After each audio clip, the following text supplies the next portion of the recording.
J'ouvre le débat. Donc, tissu wax, wax, ça veut dire cire en anglais.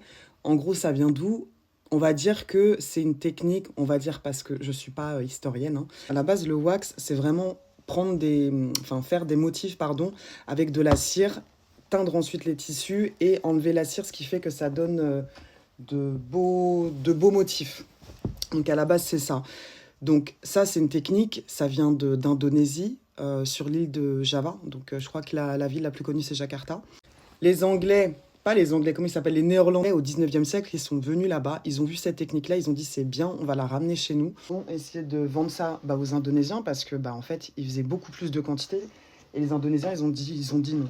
Ils ont essayé de vendre ça chez eux, c'est pas passé non plus. Ils se sont mis sur un autre marché où là, ça a pris tout de suite, donc le continent africain, par rapport aux couleurs, etc.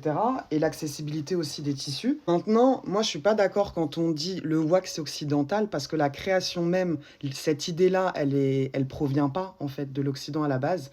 La reproduction, oui, ça c'est sûr. Maintenant, faut pas dire non plus que le wax, entre guillemets, c'est pas africain, parce qu'aujourd'hui, il y a plein d'usines, notamment, il y a des femmes d'affaires togolaises, à l'époque, dans les années 60 ou 80, un truc comme ça, qui se sont mis sur ce marché-là où justement elles commercialisaient ces tissus wax dans l'Afrique.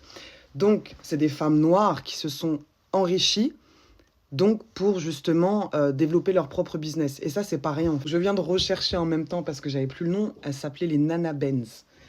Donc, Nana Benz, vous pouvez chercher même sur Internet. Aujourd'hui, faut pas oublier que quand vous allez dans les rues, au pays, et que vous achetez votre tissu, par exemple, c'est ça même. Faut pas oublier que vous nourrissez déjà la personne chez qui vous achetez. Vous n'êtes pas en train d'engraisser la Hollande. Faut vous dire, vous nourrissez la personne chez qui vous allez acheter, qui a elle-même une famille. Et à partir de là, il faut vous dire, si je veux faire un peu plus attention, je peux demander d'où le wax provient et effectivement de me dire, je préfère consommer une entreprise 100% africaine où le wax est réalisé sur le continent. Ça, c'est aussi un choix.